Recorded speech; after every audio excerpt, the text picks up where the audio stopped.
ಇವತ್ತಿನ ಕಾರ್ಯಕ್ರಮ ಭಾಳ ಖುಷಿಯಿಂದ ಉದ್ಘಾಟನೆ ಮಾಡಿದ್ದೀವಿ. ಇದು ತುಂಬ ನಮ್ಮ ಚಿತ್ರಕಲಾ ಶಿಕ್ಷಕರ ಒಂದು ಕಾರ್ಯಾಗಾರ. ನಮ್ಮ ವೆಂಕಟೇಶ್ ಅವರೇನು ಬಂದಿದ್ದಾರೆ ಬಿಜಾಪುರದಿಂದ, ಮತ್ತು ನಮ್ಮಲ್ಲಿರುವಂಥ ಎಲ್ಲ 8 ತಾಲೂಕಿನ ಎಲ್ಲ ಶಿಕ್ಷಕರು ಸೇರಿ ಅವರಿಗೆ ಒಂದು ರಿಫ್ರೆಷರ್ ಕೋರ್ಸ್ ಅನ್ನುವಂಗೆ ಆಗ್ತಾಯಿದೆ.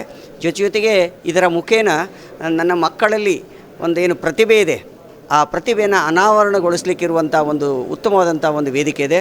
ಜೊತೆಗೆ ಇವತ್ತೇನು ನಮಗೆ ಪಠ್ಯಪುಸ್ತಕಕ್ಕೆ ಆಧಾರಿತವಾಗಿರ್ತಕ್ಕಂಥ ಒಂದು ಚಿತ್ರಕಲೆಗೆ ಸಂಬಂಧಪಟ್ಟಂಥ ಒಂದು ಪಠ್ಯವನ್ನು ಸಹಿತ ರಚನೆ ಮಾಡಿ ಕೊಟ್ಟಿರ್ತಕ್ಕಂಥದ್ದು ತುಂಬ ಶ್ಲಾಘನೀಯ. ಈ ದೃಷ್ಟಿಯಲ್ಲಿ ನಾವು ಎಲ್ಲ ಒಂದು ಕಡೆ ಸೇರಿ ಒಂದು ಶಿಕ್ಷಣದ ಪ್ರಗತಿಗೆ ಮುನ್ನಡೆ ಇಡುವಂಥ ಒಂದು ಕೆಲಸವನ್ನು ನಮ್ಮ ಚಿತ್ರಕಲಾ ಶಿಕ್ಷಕರ ಸಂಘದವರು ಮತ್ತು ನಮ್ಮ ವೆಂಕಟೇಶ್ ಅವರು ಮತ್ತು ಉಳಿದಿರ್ತಕ್ಕಂಥ ನನ್ನೆಲ್ಲ ಅಧಿಕಾರಿ ಮಿತ್ರರು ಮಾಡ್ತಾ ಇರೋದು ಭಾಳ ಖುಷಿ ತಂದಿದೆ. ಆ ಕಾರಣಕ್ಕಾಗಿ 2 ದಿನಗಳ ಕಾಲ ಈ ಕಾರ್ಯಾಗಾರ ನಿರಂತರವಾಗಿ ನಡೀತಾ ಇದೆ. ಇದಕ್ಕೆ ಸಹಕಾರ ನೀಡಿರ್ತಕ್ಕಂಥವ್ರು ನಮ್ಮ ವಿ ಜಿ ಅಂದಾನಿ ಈ ಸಂಸ್ಥೆಗೆ ಹೃದಯಪೂರ್ವಕವಾದಂಥ ಧನ್ಯವಾದಗಳನ್ನು ಸಹಿತ ತಿಳಿಸ್ತಾ ಇದ್ದೇನೆ.